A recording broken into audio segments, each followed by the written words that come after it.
So welcome back everybody to the ChatCast with Rachel France, the Director of Biomechanics Education. I'm Tom Waldron. I am a biomechanics coach and master trainer for Rachel France. So this is our first topic for a series of topics that we're going to be discussing based around health and fitness, movement, anything really to do with the body. So areas that Rachel and I have spent decades studying basically. So before we get into it, how are you doing today, Rach? I'm good, and I'm super excited about this topic. I feel in my world it's become really hot, and so I've already been discussing it with other professionals coincidentally. And I think it is a really important topic, particularly with how the industry has evolved over my experience of the last, I think it's 3 decades now. I've been in the industry. So I'm excited, I'm pumped, I'm ready to go. What are you going to ask me? Yeah, so well, for our listeners today, we're going to be talking about alignment. So this is an area, as Rachel just said, it's a hot topic. I am a Pilates teacher, so the majority of my training has been around the topic of alignment, the importance of alignment, what alignment should you be in, related to injuries, pain, etc. So what I thought would be a great topic for you and I to talk about, because I know one of our main goals with this chatcast is not just for us to get together and chat, but to maybe illuminate to learners how we process information and how we digest information and then come to a conclusion which will probably change over time as well. So hopefully today we're maybe not agree, or we might just argue different things with regards to alignment. So the first question, Rach, for this conversation today is I just want to know, so what does alignment mean to you in your movement practice, but also maybe as an additional answer, your education? And it's a huge question, so I'm going to go backwards to come forwards to give some kind of response. But similar to yourself, in my history of initially being a professional dancer, I was obviously also taught about lines. Pilates and dance have a bit of a close history. I wasn't a Pilates teacher or anything, but I was a cabaret dancer, so it was all about lines. We all had to hit the same line with our arms, the same height. When we kicked, even if you could kick higher, you had to kick to the same height as the person next to you to look uniform. And this was an aesthetic process of looking in a lineup and looking the same. That was a deliberate thing we were asked to do, was the same position, the same alignment. Then going into, I think it was 98, I did my group exercise, my exercise to music qualification, my gym instructor qualification. And again, at those kind of level 2 educational experiences, it was very heavily focused on body positioning, simplistic cues like knees in line, back up straight. And that followed through probably all of my education, going on into further developing into sports therapy, massage, going into certainly British weightlifting. And to sort of, the reason I'm saying all of that is to give maybe examples in different settings, because we know that everybody's different. And so I think in the beginning, that sort of knees in line, back up straight gave me confidence. But as I progressed, what I started to see was, well, not everybody could do that. So I was, at the time, I thought I was pretty good at alignment myself, personally in my training, but I think it was more about I had flexibility. So I'm quite lax in my joints. I'm not hypermobile, but I could get down into a deep squat. I could do the splits. So in terms of getting into positions, I found that relatively easy compared to others. But then as I went through further training, became a biomechanics coach, started to study at a deeper level, looking at certainly the conditions people come with when they come with x-rays or scans and things, and starting to work with clinicians in particular, where they get exposed to atypical differences in anatomy. And I started to recognize, I felt like I was one of those atypical presentations. And this is purely self-exploratory. doing physical assessments on myself and other people. And I felt that I was possibly in the bracket of having a femoral anteversion, which we can go into later on. But basically, it means I feel like my femurs are naturally more medially rotated than a typical femur. And so when I'm in alignment, my knee comes in to what would be deemed a knee valgus, not excessively, but it does come in, and yet my tibia rotates out. So with that said, all my 3 decades of training, I want to get into good alignment, which is my knee being aligned with my foot and my hip being strong. And actually, when I do that and I lift, I feel stronger. So in my own training, when I'm lifting heavy weights, if I'm squatting or benching or deadlifting, I feel better in what we would class as good alignment. And that is where you have a certain position of the lever or the humerus or the femur in relationship with the joint. So you're not deviating, you haven't got that knee valgus. So when I push my knees out in a squat, it feels stronger. However, over recent years, over the last sort of 5 or 10 years, starting to learn yoga and more about these atypical presentations, and also about risk reduction. I also think one of the analogies I use is, if you fall over, are you going to land with your knee in line with your toe? Because that's the position you've strengthened your body in, and that's where you're strongest. Well, of course you're not. You're going to, when you fall or you have an accident, you fall out of alignment, you want to be robust there as well. So in my own training, and probably in the last 5 years actually, I'm really okay with certain modalities deviating away from being in that perfect alignment. But if I'm lifting a heavy weight, the good alignment feels stronger because biomechanically everything is stacked in a more efficient position for producing force. So there's this kind of fine balancing between where I'm stacked up and what is safe depending on the load, I think. I've said a lot there. I feel like no, that was over. That was a great. I actually loved that. That was a really nice arc, and I think what I really liked there. I want to pick up one thing you said, because this is one thing I've been thinking about a lot the last couple of years with alignment. Is so we obviously have the biomechanical narratives of alignment, whether we're talking about neutral, not being in neutral, knee valgus, foot pronation, supination. So we have all these biomechanical stories about alignment. But what I immediately picked up on when you were talking about, I think it was the bench press analogy, is you said, well, I feel better in this alignment.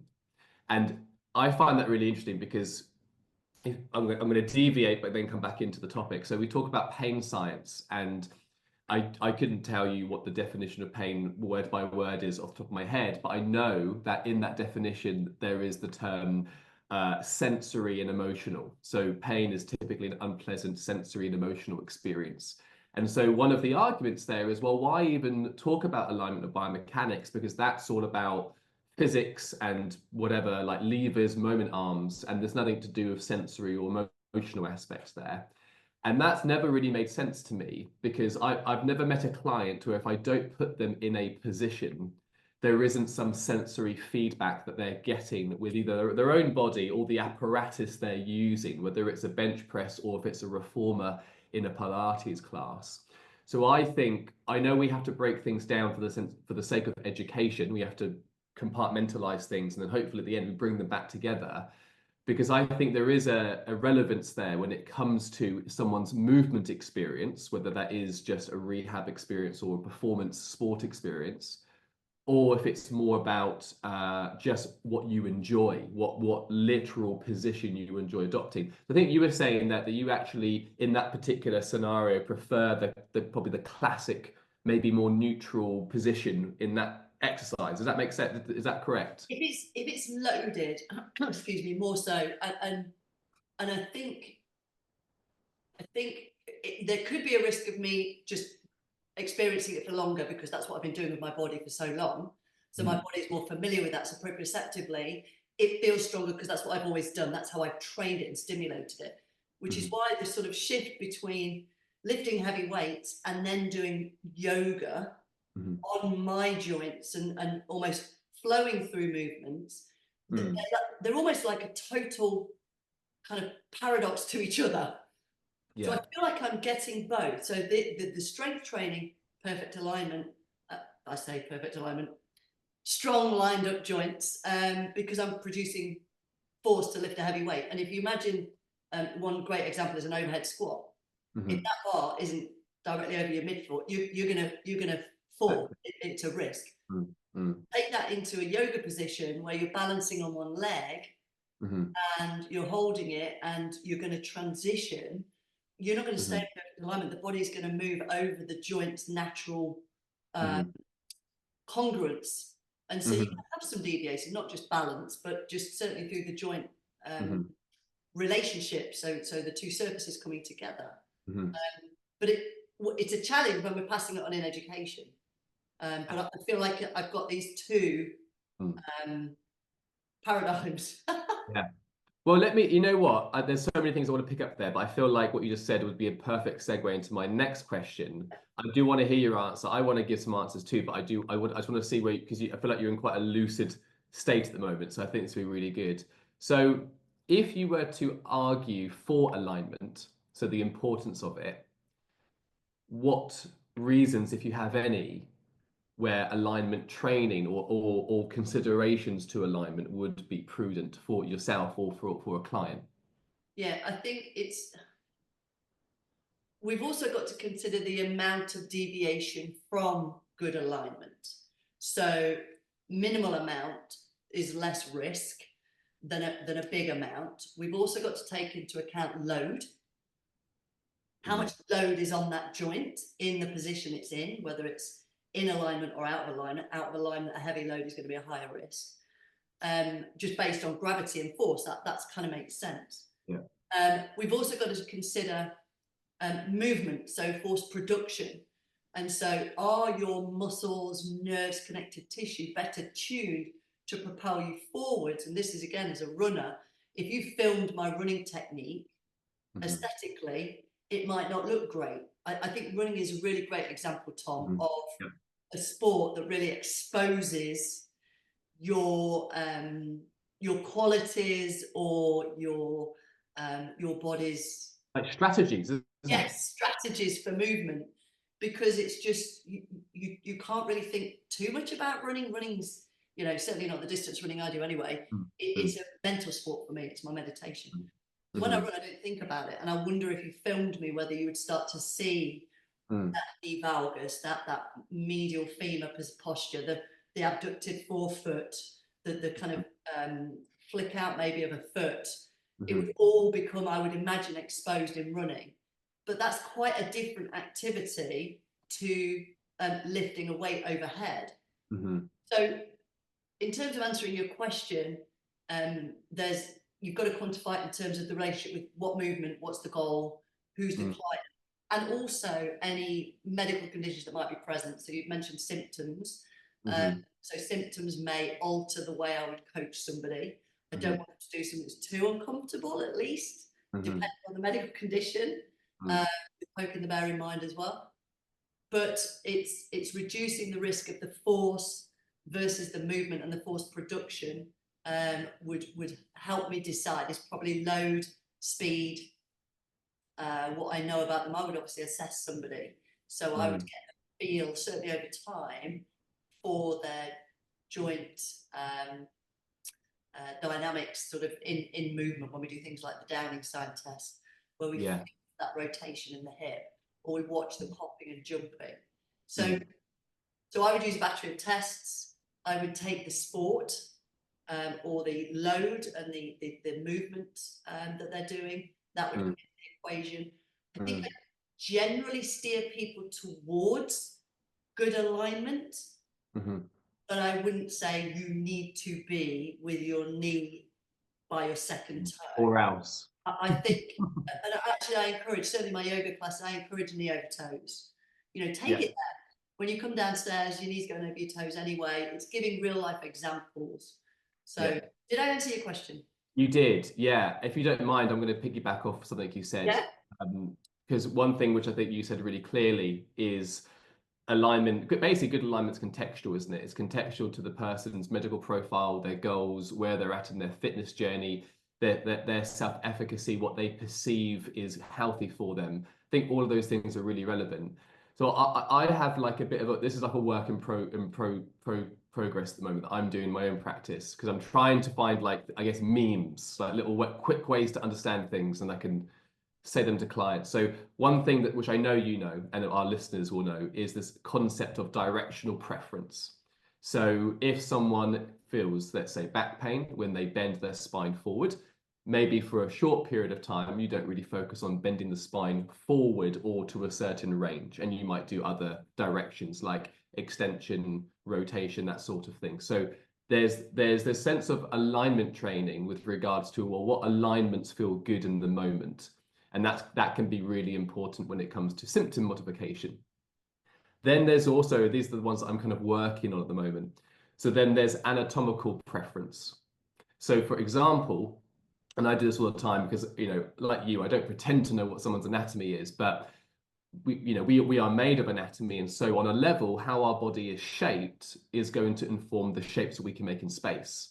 And so a classic example that I'll get clients to do is, let's say I'm going to give a Pilates example, and I'm going to give a gym example. So let's say in Pilates, for those of you who are listening, who are Pilates teachers, so if you're in supine, knees bent, feet on the floor, and we're going to go into a bridge. So a successful bridge is you need to extend the hip joints. You want to get the pelvis up. So you're opening the front of the pelvis, and then you're creating that space from the floor to your tailbone. So you want to create an environment where that person's body can do that in the most effortless way. Not even efficient, that's maybe a debatable, but just effortless.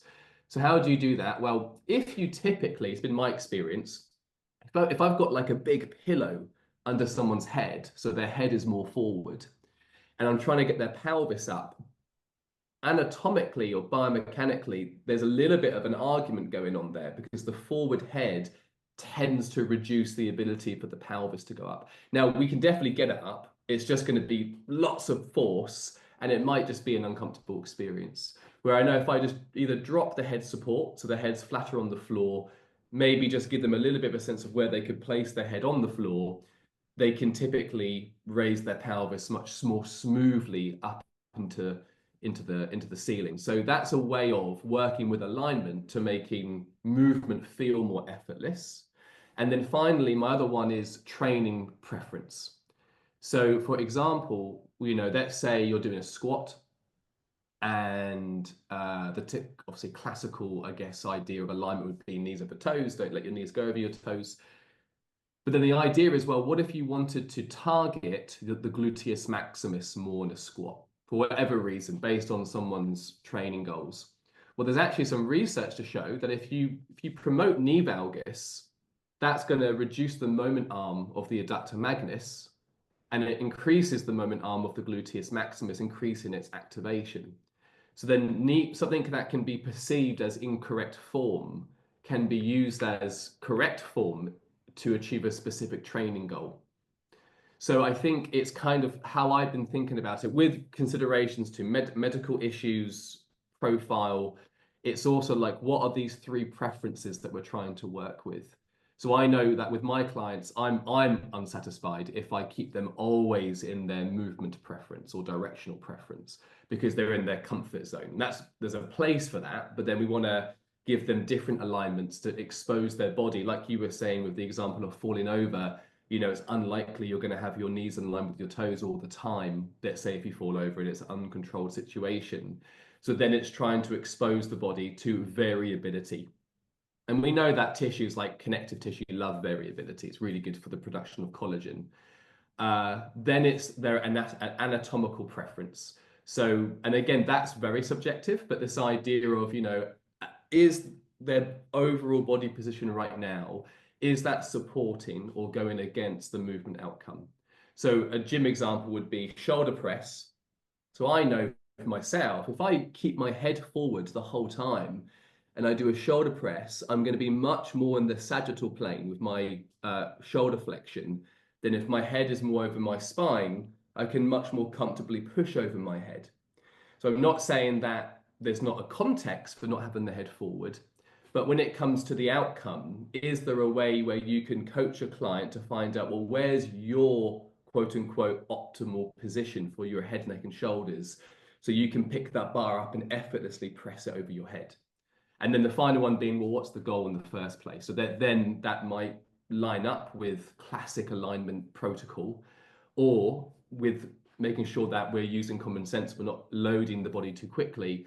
Let's actually break some alignment protocols for the sake of training a particular tissue or type of the body. Does that make sense? Am I just rambling?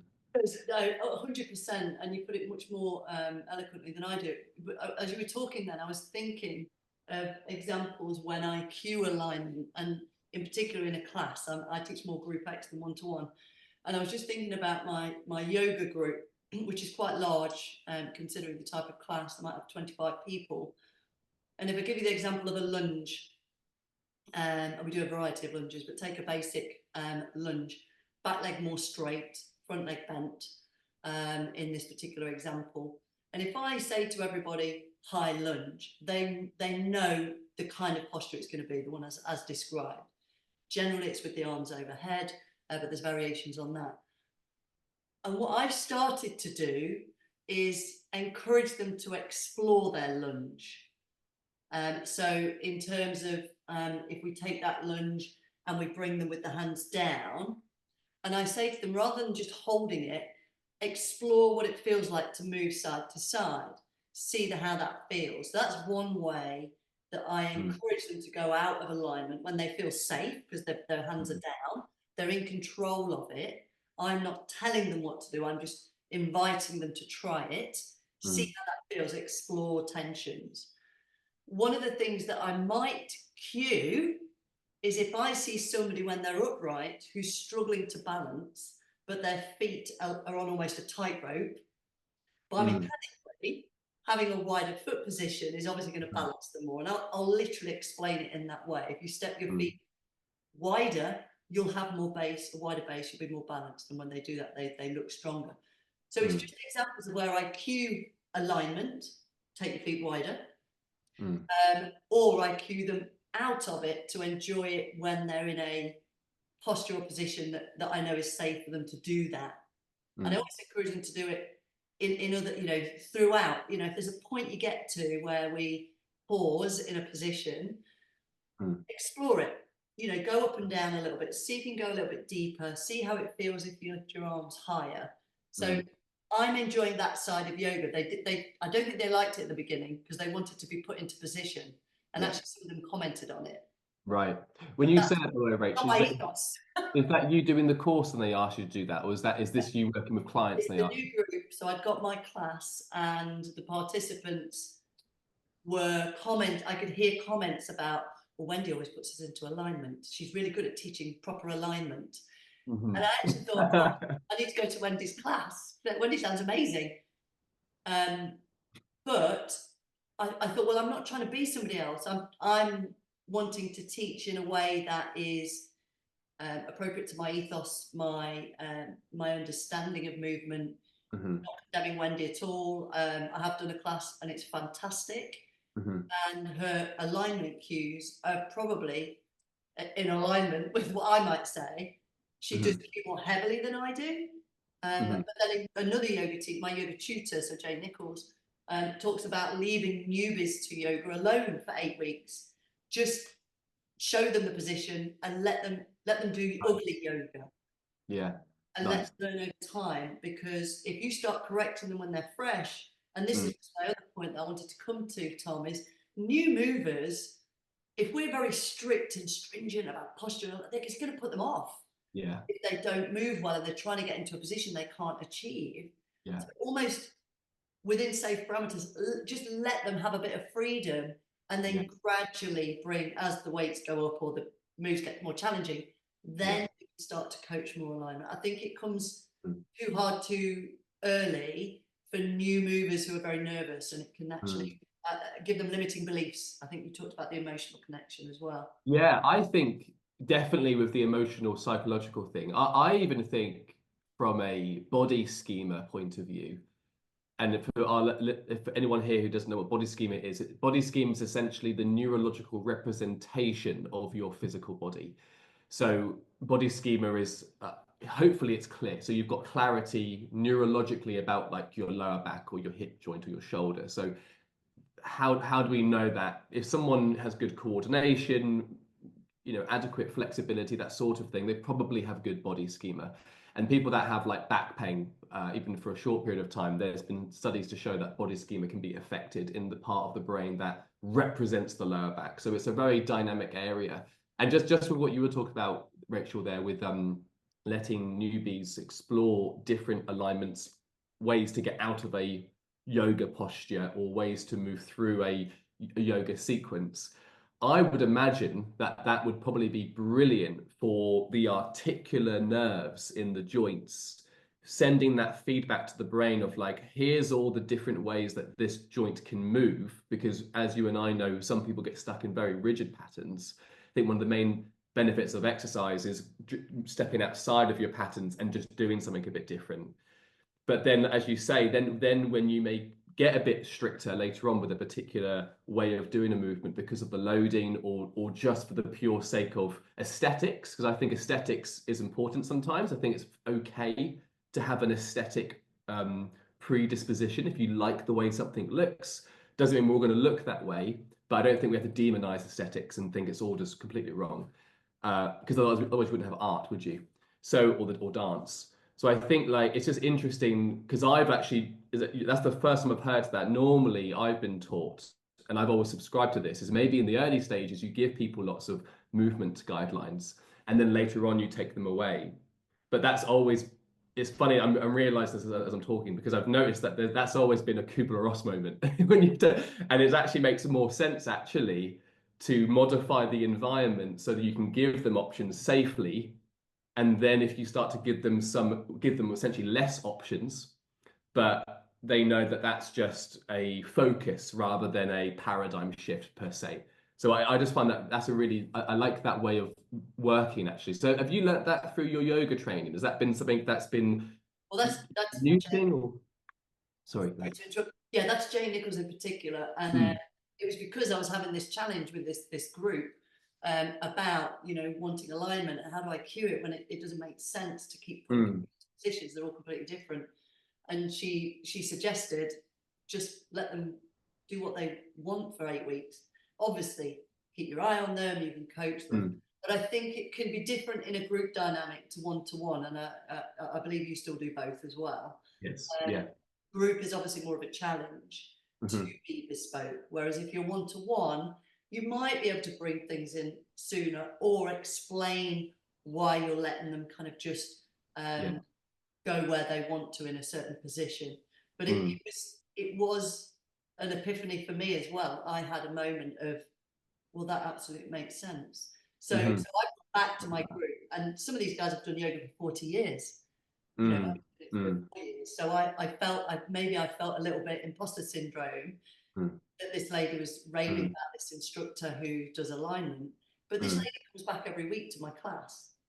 Right. So we had a conversation last week. So it's funny as well how you can maybe misinterpret what somebody said with your own cognitive bias. 100%, actually, maybe that's not what she was saying. Maybe it was, she was just saying, oh, that might be good if you want to learn about alignment. So that's an interesting thought as well. It is. So one thing I'm thinking about here, because I feel like you and I are kind of parallel along this alignment conversation. We're talking in different ways, but I feel like we're hitting similar notes. And I guess one thing that we may have skipped over, just because obviously you and I talk all the time, so this is an easy conversation for us. But, I know with our students that people are very much still in this paradigm that, well, there is a optimal or good alignment though, right? Like so there is a neutral that you have to essentially, I know in the Pilates world, there's all these arguments about should your back be imprinted? Should it be in neutral? How do you find neutral pelvis? And then how do you move the legs without ever moving the lower back? So kind of like going even further or even going more, making the arguments almost simpler in a way. So where do you stand with the thought process that, well, this is all great, I understand what we're talking about, but fundamentally at the end of the day, there is an alignment that humans should be adopting, and any deviation from that can create ill health down the road.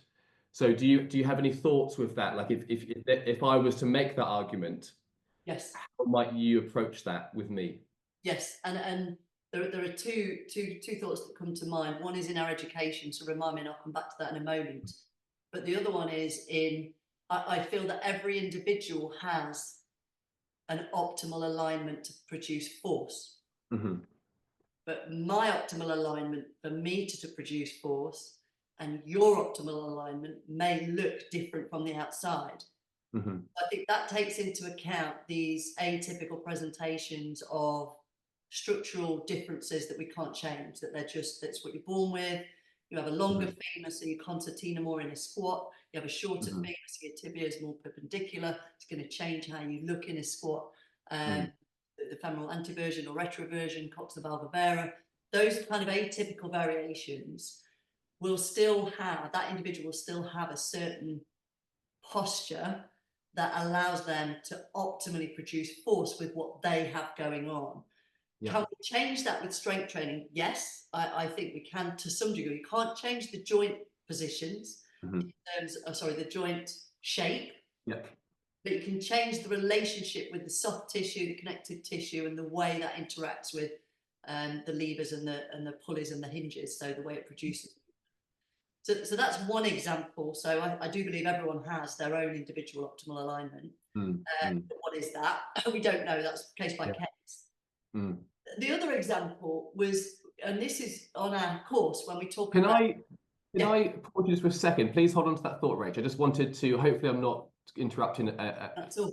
way, but I just wanted to make a point here because we were literally talking about this before we press play on this episode about, so in our education, you may think from the outside we're telling you, you know, everyone should look a certain way, or this is how you assess everybody, and this is the outcome for everybody. But of course, we know, and our students know from day one, that's not the point of reference that we're coming from when it comes to education about human movement, is it? So yes, we do have a protocol and we do have a system in which we work and assess people, but we have to work the system around that person's own physical presentation, not the other way around, which I'm not sure if you've come across this, and this is me not knocking yoga or Pilates or gyrotonics, and I know the people that have done these trainings, they can probably would agree with me. One of the tensions I think that people have at the moment is the typical paradigm is we have to work the person around the system. Right. So your spine should look like this, or you should achieve this range of motion in this exercise, where we're saying there is probably an optimal alignment for every person based on their own anatomy, medical history, biomechanics, etc. But that is going to present differently in almost every single person. And so it's having that ability to zoom out, isn't it, as a movement practitioner, still have your processes and how you work with someone, the exercises and assessment sheets and how you measure progression. But it's also zooming out and appreciating that you may be optimizing someone's movement / alignment. It may just look completely different to how you think it should look. Is that sort of, I just want to see if that's where you were also going with that. It is, and I can elaborate further on my second point. Yes. And I'll reference two tests that we teach in the Biomechanics coach course. So ligament dominance and neutral bracing. And it helps to highlight exactly what you're saying. So obviously when we teach people during the course, there's a whole process and we go through that preparation phase where we get the body moving. And then we come into the second phase, which is about stability and control. And we discuss pelvic neutral and neutral spine. And the first part of coming out of that preparation phase is to practice bracing in alignment. So having the client lying on their back, knees bent, and then just bracing to different percentages. So the body experiences different degrees of effort around the spine of muscular contraction. So what we're not saying by asking them to test the client's ability to maintain neutral while they're bracing is that's where they have to be all the time.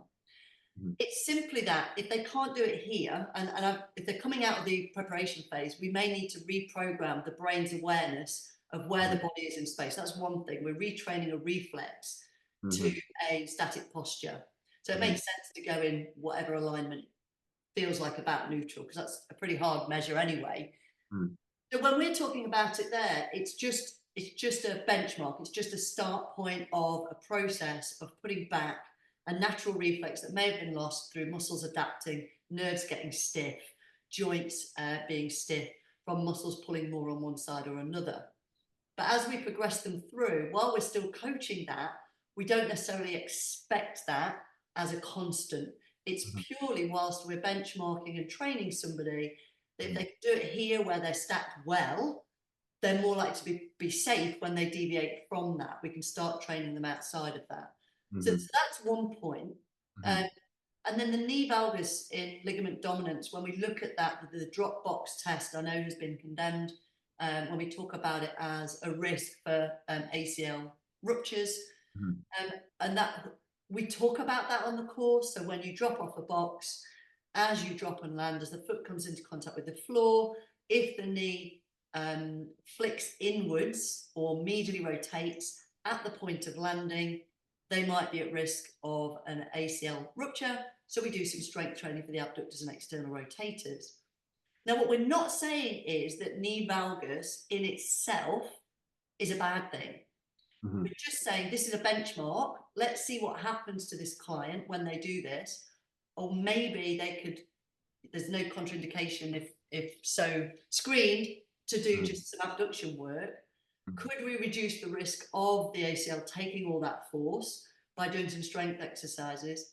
If it was such a risk, we wouldn't ask them to do it in the first place.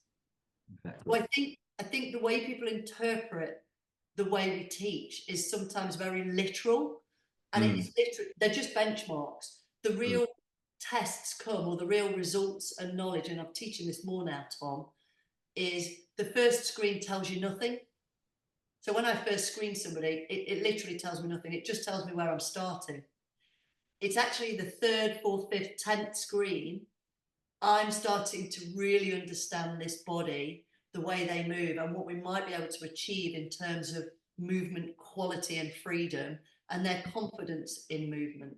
So I'm not sure if I've explained that well, but does that make sense? I love that. Yeah, that's the first time I've heard you say that as well. That I'm gonna go after this episode today. I'm gonna go away and have to think about that.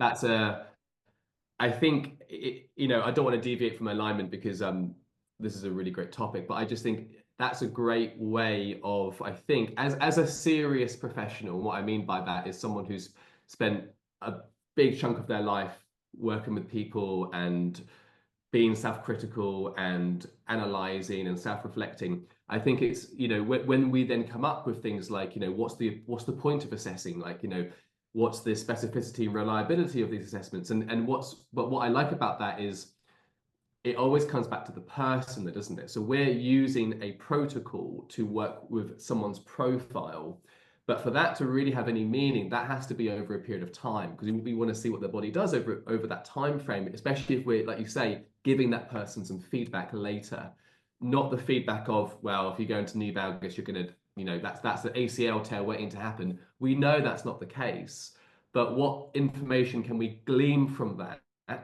based on the person's overall whole body profile and their goals and needs for seeing us? And then as we're working with them over months and even years in some cases, how can we mark some progression in their movement? And I think, because one thing I've learned a lot is, I think, and this is linked into alignment, is this idea of anatomical variability, which you mentioned quite a few times now, because I think where people rightfully so get a bit, I guess, argumentative about the alignment argument is, well, this is all well and good saying so and so and being in this alignment, but some people physically can't present that way because they have a femoral anteversion, their pelvic bones are not the same sizes or whatever, collarbones different lengths. And so it's an anatomical impossibility for some people. But I just think there is a version where these worlds meet really nicely, because if you can assess someone's biomechanics, their movement, with consideration to any anatomical variability, which we can also measure, I think that starts to really give us a sense of what's the possibilities this body can create. And this is more of a belief, but I believe that one of the goals, or one of the benefits of having a health coach or a movement coach, is they are supposed to give you as many movement options in your lifetime. Because as we age, our biomechanics change, our probably what our optimal alignment for force production is going to change based on the size of muscle active, or the size of muscle girth, but also even joint position. I think all of this is really important in giving people as many options as possible so they can have that life autonomy as well. Does that make sense? And this is why in practice as a biomechanics coach, I get asked all the time, can I have an assessment? So I can't do a single assessment, it won't tell us anything. And I think this probably comes down to most physical assessments. The first one doesn't really inform a huge amount, and there's going to be arguments for when there is a case of a single assessment, like in clinical practice maybe.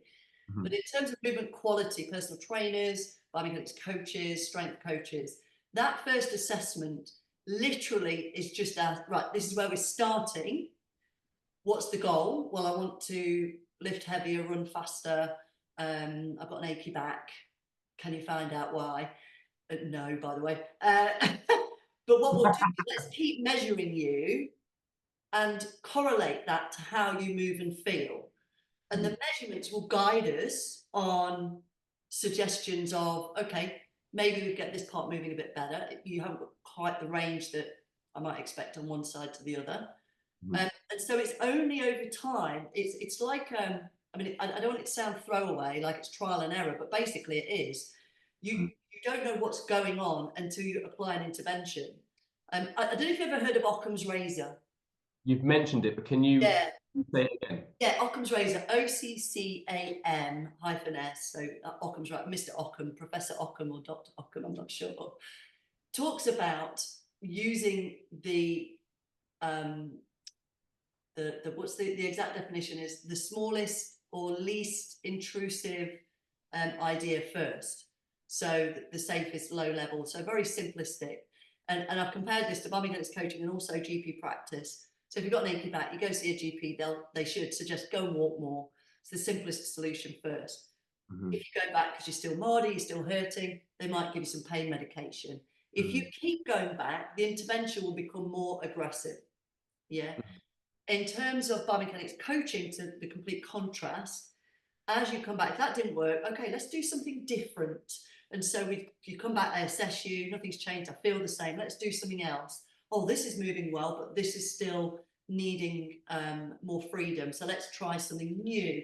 And it's over time, it's that progression where the Occam's razor theory, I think, where you start doing more or different or more challenging things, certainly movement specialism, to challenge the body further, like you say, about maybe going more out of a line or adding more load or running faster. So I think it sort of sits, that theory sits well with me, particularly in our sector. Start very safe, very low grade, simplistic. Now, how does the measurement change? Right. Is it better? Yeah, great.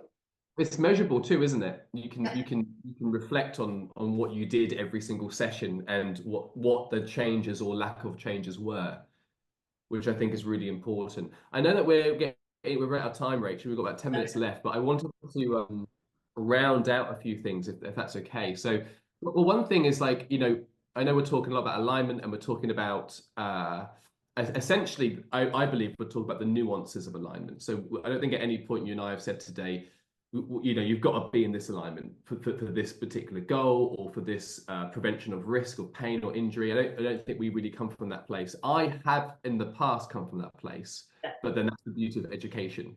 So you obviously hopefully you start to be able to think more critically and create more nuanced ideas. But I suppose, like, one thing is I would like to round off with any what you might deem as any controversial beliefs that you currently have about alignment. That, let's say you put a post out today, half people will be like, yeah, Rach, that's really cool. And then the other half is like, this is loads of rubbish. So what I thought I'd do for this question is I'm going to give you mine first. And then if you have one, then you can share yours. So one thing that I've acknowledged just in my own practice over the past probably 5 years is I've noticed that if I have a client who struggles with internal rotation of their femur, so they're struggling with that range of motion, or they can't get into that alignment. And a classic example for Pilates listeners would be the Z sitting position or the mermaid. So one leg is inwardly rotated, the other leg is outwardly rotated. So one biomechanical theory is pronation of the foot is associated or coupled with internal rotation of the lower limb. And the theory of that is in walking. So when the foot pronates, the whole lower limb tends to internally rotate. It's actually evidence to go against that as well. So that's why I'm deliberately calling it a theory. However, what I found is if I work on the foot and I get someone's foot to be more pronated, so I'm just encouraging more dorsiflexion, eversion, abduction, maybe we're doing some just like nice massaging, so we're spreading the foot out. And then we get back into internal rotation, I can measurably show and feel more internal rotation in the femur having worked on the foot. Now, whether that's purely neurologically driven or if there's a neurological crossover effect, probably. Is there a biomechanical aspect to it where we're changing bony position? Maybe. But it's something that I'm constantly going back and forth with and the reason why I bring this up is because of what you just mentioned is this idea of, doing something simple to achieve an outcome. So, okay, we want to get the femur to roll in for this particular alignment of an exercise. Well, we could just do lots of rolling the femur in exercises, or we could go elsewhere in the body and see if we can change that first and then see if that created an effect later. So that's probably my controversial opinion on alignment is I very much have my practice, my experience has been if I work another part of the body, I can measurably show more times than not an improvement, however I deem improvement, in another part of the body. And that pattern can be reproducible. Yeah, I remember years ago, Martin Haynes, the argument for what we teach in the intrinsic biomechanics world. It's an integrated system. You change one thing and you can change everything. So I still don't think the world, maybe I'm being arrogant, biased, I don't know. I still don't think the world has grasped onto that in its fullest sense. Whether it would work in clinical practice, I don't know, in terms of that side of the world, but certainly in biomechanical symptoms or issues that we see, you and I live and breathe that. So the body's integrated. You change the hip over here, the shoulder over here can change. People go, wow, that's amazing. Yeah, but you agreed earlier that the body is an integrated system. Everyone says, the left knee is connected to the thigh bone is connected to there's a whole song about it. So that to me makes sense. But people are always surprised. And why are they so surprised when they agree it all the time? Mm-hmm. So a couple of things come to mind. One thing I've started doing on the workshop now, actually, is I get everybody to stand up, relax, arms down by the sides, and just roll your right foot in. And when they do it, I say, well, you just lifted your left shoulder. I didn't ask you to do that. But you can't roll your right foot in without your knee going valgus, your hip moves from underneath you, etc. So that's one example. Being controversial, I guess I would say if you're going to do several sets of lunges, deliberately hit a different position when you step your foot forward every time.